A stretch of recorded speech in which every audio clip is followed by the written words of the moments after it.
नमस्कार बच्चों, कक्षा 10 के अध्याय संख्या 7 को अपने पढ़ रहे थे, जिसमें क्या है कार्यपालिका के विभिन्न अंगों को अपने जानेंगे। जो राज्य की कार्यपालिका होती है उसके विभिन्न अंगों को अपने पढ़ने वाले हैं, जिसके बारे में सबसे पहले अपने राज्यपाल के बारे में पढ़ रहे हैं। राज्यपाल के नियुक्ति किस प्रकार से होता है, चुनाव किस प्रकार से होता है और उसको क्या क्या वेतन या भत्ते किस प्रकार से मिलते हैं, कितने मिलते हैं, ये सभी चीज़ों के बारे में हमने जाना है। अभी हमारा जो पॉइंट चल रहा है वो इस चैप्टर में है राज्यपाल की शक्तियाँ तथा कार्य। तो देखिए, जैसा कि मैंने बताया था कि राज्यपाल जो होता है वो राज्य विधानमंडल का या जो कह सकते हैं राज्य कार्यपालिका का क्या होता है, एक प्रकार से वैधानिक अध्यक्ष होता है।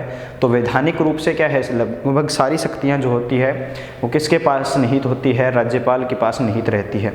तो विधायी रूप से सारी शक्तियों के जो महाराजा हैं या एक प्रकार से अधिकारी हैं उनके बारे में पढ़ते हैं। तो इसकी पहली जो शक्तियाँ थी कार्यपालिका के लिए जो शक्तियाँ थी उन पॉइंटों को अभी कवर किया था पिछली वीडियो के लास्ट भाग में, जिसमें क्या है कि किस प्रकार से कार्यपालिका को नियंत्रित किया जा सकता है, किसके द्वारा, राज्यपाल के द्वारा। अभी जो हमारा वीडियो चलेगा यह वाला जो वीडियो अपने पढ़ेंगे, इसके अंतर्गत अपने सबसे पहले स्टार्ट करेंगे इसके कार्य शक्ति के भाग 2 यानी विधायी शक्तियाँ।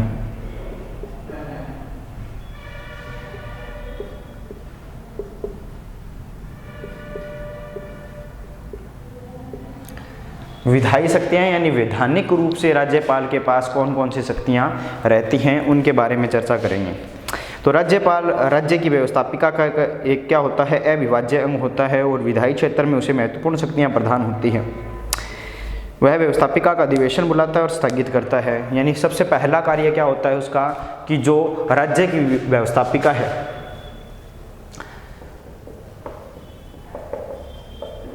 राज्य की, उसका शुरुआत करवाना, उसका प्रारंभ करवाना और उसको स्थगित करना क्या है, इसके अधिवेशन जो है व्यवस्थापिका का अधिवेशन करवाना या उसको स्थगित करना किसका कार्य रहता है, राज्यपाल का कार्य रहता है। इसके अलावा अगर और महत्वपूर्ण कार्यों की बात करें तो व्यवस्थापिका के नियमन सदन विधानसभा को भंग कर सकता है। व्यवस्थापिका के नियमन सदन, अब देखो दो सदन बताए थे मैंने राज्य के लिए, एक तो था विधानसभा और दूसरा था विधान परिषद। तो ये इसके लिए कहा गया था नियमन सदन और इसके लिए कहा गया था उच्च सदन। ठीक है, तो यहाँ मैंने लिखा है नियमन सदन, कहने का मतलब अथवा विधानसभा को भंग कर सकता है देखिए, पिछले चैप्टर में राष्ट्रपति की शक्तियों के बारे में पढ़ रहे थे, तो हमने पढ़ा था कि राज्यपाल क्या है, राष्ट्रपति जो है किसी भी राज्य में क्या है, राष्ट्रपति शासन लागू होता है। तो राष्ट्रपति वहाँ पर क्या है, एक प्रकार से शासक बनता है। तो उसमें कार्य प्रणाली किसकी रहती है, व्यवस्थापिका के द्वारा, या व्यवस्थापिका का जो दूसरा सदन है विधानसभा, इसको क्या कर सकता है, राज्यपाल भंग करके राज्य के संचालन की सारी शक्तियाँ किसके हाथ में सौंप दी जाती है, राष्ट्रपति के हाथ में सौंप दी जाती है। ठीक है, यह रहता है इसके अंतर्गत। इसके अलावा यह व्यवस्थापिका का अधिवेशन बुलाता है, स्थगित कर सकता है और भंग कर सकता है व्यवस्थापिका के नियमन सदन को। ठीक है, आम चुनाव के बाद विधानमंडल की पहली बैठक को संबोधित करता है और उसके बाद वह विधानमंडल को संदेश भेज सकता है। ठीक है, यानी फर्स्ट जो बैठक होगी उसमें तो क्या है, सिर्फ संबोधन किया जाता है, कार्य प्रणाली बताई जाती है। ठीक है, और उसके बाद उनको अपने संदेश के द्वारा उनके कार्यों का क्या करता है, संचालन करता है, नियंत्रण करता है। राज्य विधानसभा द्वारा पारित विधेयक पर राज्यपाल की स्वीकृति आवश्यक है। राज्य विधानसभा या विधानमंडल, इसमें विधानसभा ही लिखेंगे क्योंकि विधानमंडल का तो स्वयं राज्यपाल एक अंग होता है। विधानसभा के द्वारा पारित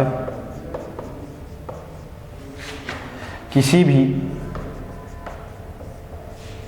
विधेयक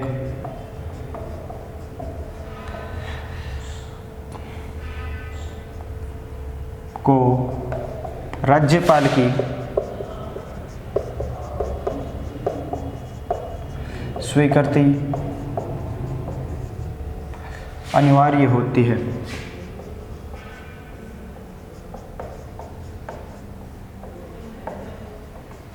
जैसा कि मैंने बताया था कि विधानसभा के पास पावर्स रहती हैं क्या बनाने के लिए, विधान बनाने के लिए विधि संहिता बनाती है। कौन कौन से? दो रहती है, एक तो राज्य सूची और समवर्ती सूची। इन दोनों के विषयों पे क्या बनाती है? राज्य विधानसभा कानून बनाती है। तो इन दोनों के विषयों पर कानून बनाती है विधानसभा, और विधानसभा से जो कानून पारित होता है उस पर क्या है? सुझाव लिया जा सकता है विधान परिषद का, अन्यथा वैसा वैसा लागू हो जाता है। विधान परिषद के पास सुझाव मात्र के अलावा ज़्यादा पावर्स नहीं रहती है।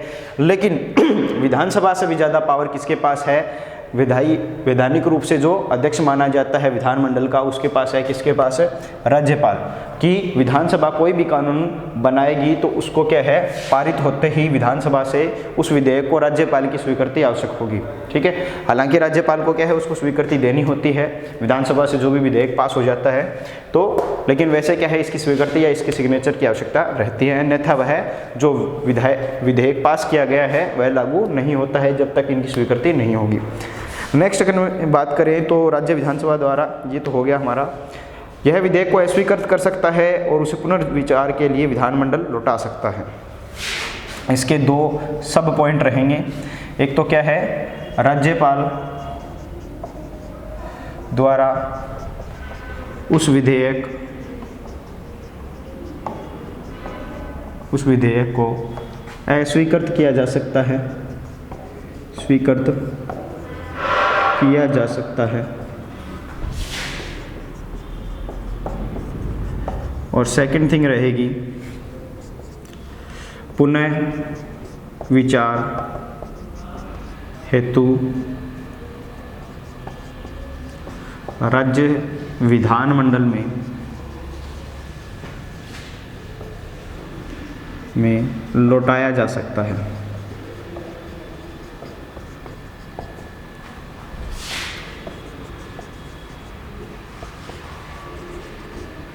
ठीक है।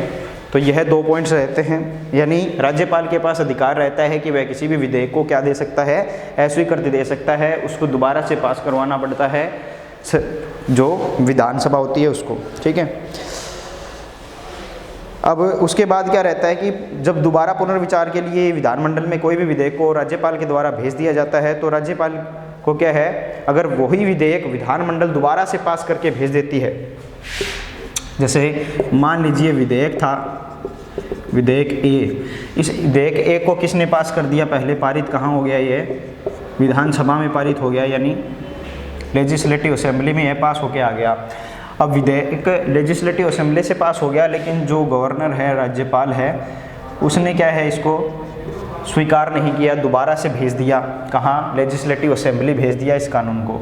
अगर लेजिस्लेटिव असेंबली या फिर विधानमंडल जो है उस राज्य का, वो दोबारा से उसी को पास करके भेज देता है, तब उस स्थिति में क्या है, यानी अगर उसी विधेयक को राज्य विधानमंडल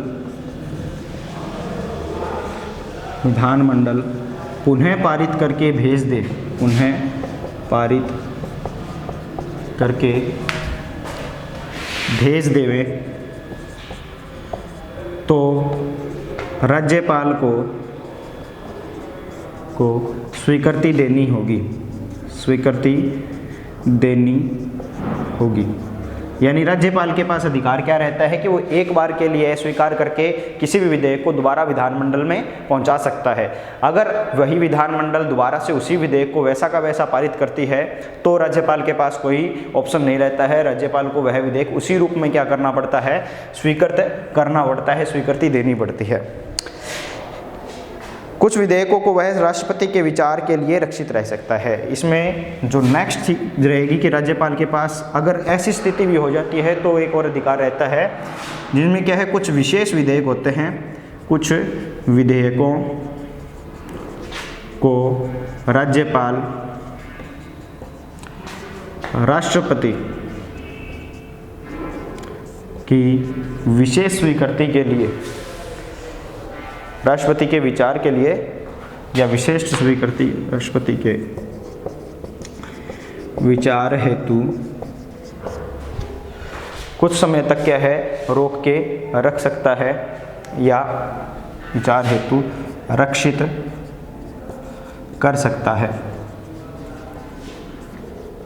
ठीक है, तो जो पॉइंट नंबर 2 है हमारा, उसमें क्या है, कुछ विशेष क्या है रहते हैं, पॉइंट्स रहते हैं अपने। इसमें क्या है कि अगर कोई भी विधेयक है वो विधानमंडल से पारित हुआ है तो उसमें क्या क्या स्थिति रहेगी। उसमें पहली स्थिति ये रहेगी कि वो क्या है, विधेयक को राज्यपाल की स्वीकृति अनिवार्य रहती है, कोई भी विधेयक पास हुआ है तो। लेकिन स्थिति क्या रहेगी कि अगर विधेयक अस्वीकृत किया जा सकता है किसके द्वारा, राज्यपाल के द्वारा, अगर उसको पसंद नहीं आता है तो, ठीक है, पुनर्विचार के लिए दोबारा लौटाया जा सकता है। उसके बाद क्या होगा कि अगर पुनर्विचार के द्वारा भी वैसा का वैसा पेश कर दिया जाए तो उस स्थिति में राज्यपाल को स्वीकार करना पड़ता है। और लास्ट पॉइंट क्या रहता है कि कुछ विशेष जो विधेयक होते हैं उनको वह अपने लिए सेव रख सकता है, यानी राज्यपाल राष्ट्रपति के पास भेज सकता है उनको रक्षित विषयों के रूप में रखकर। इसके अलावा यदि राज्यपाल के विधानमंडल का अधिवेशन न हो रहा हो तो राज्यपाल अध्यादेश जारी कर सकता है, यानी विधानमंडल के अधिवेशन न होने की स्थिति में, अधिवेशन न होने की स्थिति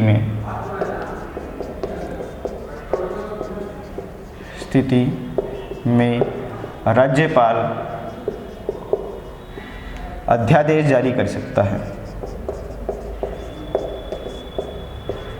जारी कर सकता है।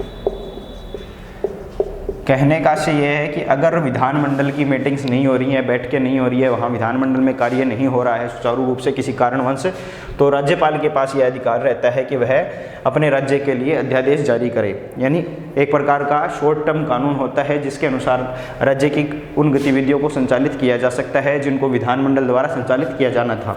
ठीक है, तो उसको क्या है, अध्यादेश जारी करने की पावर रहती है। अध्यादेश को राज्य विधानमंडल द्वारा पारित अधिनियमों के समान ही मान्यता प्राप्त होगी।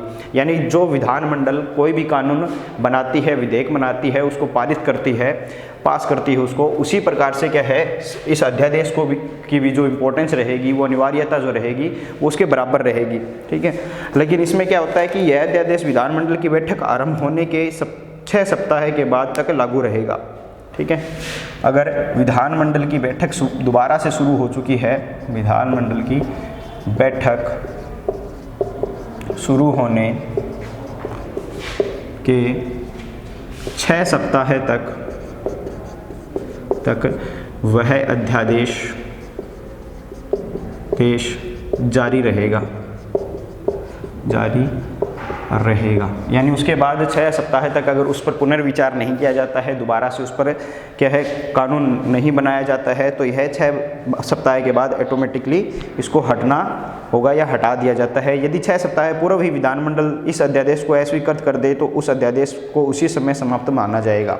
ठीक है, यानी यह जो शक्ति है वो दोबारा विधानमंडल के पास आ जाती है कि अगर ऐसी स्थिति हो कि विधानमंडल की जो बैठकें हैं वो दोबारा से स्टार्ट हो चुकी हैं, अधिवेशन दोबारा से शुरू हो चुका है और जो अध्यादेश राज्यपाल के द्वारा जारी किया गया था उसकी अगर ज़रूरत महसूस नहीं होती है, अगर वो गलत लगता है विधानमंडल को, तो विधानमंडल उसको 6 सप्ताह से पहले भी क्या कर सकती है, अमान्य घोषित कर सकती है, वो अपने आप अस्वीकृत माना जाएगा वहाँ, तो उस अध्यादेश को क्या है उसी समय समाप्त समझा जाएगा। कुछ विषयों के संबंध में अध्यादेश जारी करने से पूर्व राज्यपाल को राष्ट्रपति की स्वीकृति प्राप्त करनी होती है।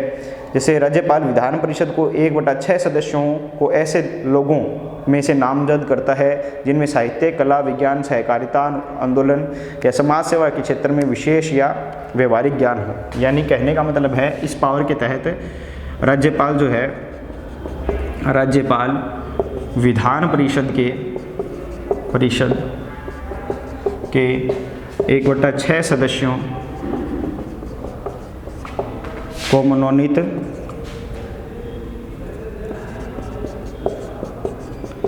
कर सकता है,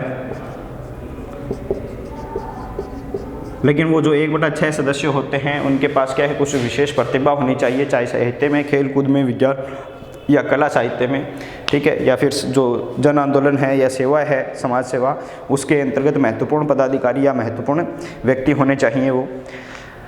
और अगर उसको ऐसा लगे कि विधानसभा में आंग्ल भारतीय समुदाय को उचित प्रतिनिधित्व तो नहीं मिला है, तो वह इस वर्ग के एक सदस्य को मनोनीत कर सकता है। यानी विधान परिषद के लिए 1/6 सदस्य और विधानसभा में आंग्ल भारतीय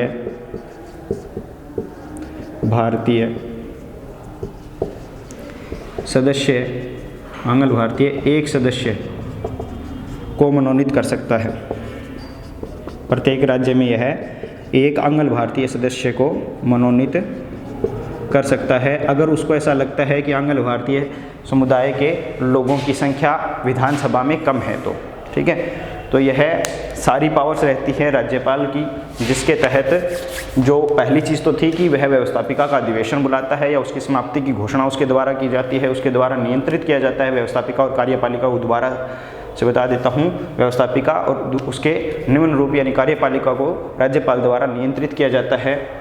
अब विधायी शक्तियों के अंतर्गत क्या था कि व्यवस्थापिका के जो निम्न सदन है, जिसको विधानसभा के नाम से जाना जाता है, उसको राज्यपाल क्या कर सकता है, भंग कर सकता है और वहाँ राष्ट्रपति शासन लागू कर सकता है। इसके अलावा राज्य विधानसभा के द्वारा पारित किए गए किसी भी विधेयक को राज्यपाल क्या कर सकता है, क्या है, उसकी स्वीकृति विधानसभा को लेनी होती है, तभी वह विधेयक लागू होता है।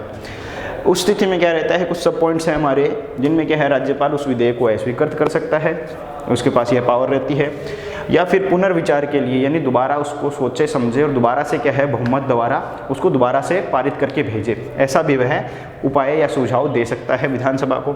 अगर अस्वीकृत कर दिया गया है, पुनर्विचार के लिए भेजा गया है और उस स्थिति में वह विधेयक विधानमंडल से उसी रूप में, जिस रूप में पहले भेजा था, उसी रूप में बिना किसी संशोधन के द्वारा भेजा जाता है, तो राज्यपाल के पास पावर नहीं रहती है, उसको स्वीकृत करना ही पड़ता है, या फिर उसको सुधार करके भेजा गया है तो स्वीकृत करना पड़ता है। इसके अलावा अगर राज्यपाल चाहे तो कुछ विशेष विषय वाले विधेयकों को, यानी कुछ विशेष विधेयक होते हैं, उनको अपने पास रक्षित रख सकता है राष्ट्रपति के विचार हेतु। यानी वह कह सकता है कि इन विषयों पर या इन विधेयकों पर क्या है, राष्ट्रपति जो विचार करके अपना नियम बताएंगे या राष्ट्रपति अगर चाहेंगे तो ही क्या है, इनको लागू किया जाएगा, अन्यथा नहीं किया जाएगा। नेक्स्ट अगर अपन देखें तो इसमें क्या है, विधानमंडल के अधिवेशन न होने की स्थिति में राज्यपाल के पास यह पावर रहती है कि वह अधिवेशन न होगा, यानी बैठकें जो होती हैं नॉर्मली, जिस कार्य को प्रगति या स्वीकृति देनी होती है, वो बैठकों के द्वारा उन पर विचार विमर्श किया जाता है, उसके बाद कोई कार्य आगे शुरू किया जाता है। तो अगर बैठक नहीं हो रही है, अधिवेशन नहीं हो रही है किसी कारणवश, तो राज्यपाल क्या जारी कर सकता है, अध्यादेश जारी कर सकता है। अध्यादेश उसी प्रकार से या उतना ही महत्वपूर्ण माना जाएगा जितना महत्वपूर्ण क्या होता है, विधानसभा द्वारा पारित किया गया कोई विधेयक। यानी जिस प्रकार से विधानसभा कोई विधेयक को अपने बहुमत के द्वारा या साधारण बहुमत के द्वारा क्या करती है, स्वीकृत करती है, पारित करती है, उतना ही पावरफुल क्या माना जाएगा, उस अध्यादेश को माना जाएगा। कहने का मतलब जिस प्रकार से विधानसभा द्वारा जो पारित विधेयक है उसको लागू किया जाता है, उसी प्रकार से यह लागू रहता है। कब तक लागू रहेगा कि जब तक कि विधानमंडल की बैठक शुरू न हो जाए, और बैठक शुरू होने के बाद कब तक लागू रह सकता है, 6 सप्ताह तक, ठीक है। यानी एक बार विधानमंडल की बैठक शुरू होगी और अध्यादेश उससे पहले जारी था, तो बैठक के 6 सप्ताह तक यह लागू रहेगा। लेकिन अगर चाहे, कौन चाहे, विधानमंडल चाहे या विधान परिषद चाहे, तो क्या कर सकती है, उसको 6 सप्ताह से पूर्व भी क्या कर सकती है, अस्वीकृत कर सकती है। ये डिपेंड करता है विधानमंडल पर या विधानसभा पर, ठीक है। उसके बाद क्या है, राज्यपाल के पास 2 महत्वपूर्ण मनोनीत करने की पावर है कि वह विधानसभा और विधान परिषद के सदस्यों को मनोनीत कर सकता है। कितने, विधान परिषद के लिए वह सदस्य मनोनीत करेगा 1/6, ठीक है। जो विधान परिषद है उसके जो 1/6 सदस्य हैं वह राज्यपाल के द्वारा मनोनीत किए जाते हैं, जिनमें उनमें विशेष प्रतिभा होनी चाहिए, कला, विज्ञान, साहित्य में, ठीक है, इत्यादि क्षेत्रों में, या विशेष अनुभव प्राप्त होना चाहिए। इसके अलावा जो विधानसभा है उसके लिए एक आंग्ल भारतीय सदस्य को वह मनोनीत कर सकता है, किसके द्वारा, अपनी मनमर्जी के द्वारा। अगर उसको ऐसा लगता है कि विधानसभा में क्या है, जो अंगल भारतीय सदस्य हैं उनकी कमी है तो यह 2 सदस्यों को वह अपने द्वारा निर्वाचित कर सकता है, यानी निर्वाचन का अधिकार भी उसके पास रहता है। 1/6 सदस्य राज्यपाल के द्वारा चुने जाते हैं विधान परिषद के, जबकि 5/6 सदस्य जो हैं वो विभिन्न निर्वाचन मंडलों के द्वारा चुने जाते हैं, जिनमें 4 थे। इनको बताया था स्थानीय सरकार जो होती है उनके द्वारा, या स्थानीय संस्थाओं के द्वारा, विधान मंडल के द्वारा, जो शिक्षक है उनके द्वारा, और जो ग्रेजुएट लोग होते हैं उनके द्वारा 4 निर्वाचक मंडलों के द्वारा विधान परिषद के सदस्यों को चुना जाता है। तो यह अपना विधायी शक्तियों का पॉइंट है। इसके बाद जो नेक्स्ट बाकी की जो शक्तियाँ बच जाती है राज्यपाल की, उनको देखेंगे अपने नेक्स्ट वीडियो में। तब तक के इसके नोट्स बनाइए या इनको स्क्रीनशॉट कर लीजिए। इनको इस प्रकार से नोट डाउन करके आप शॉर्ट टर्म्स में क्या है याद कर सकते हैं इसको। तो आज के लिए इतना ही, बाकी नेक्स्ट वीडियो में। धन्यवाद।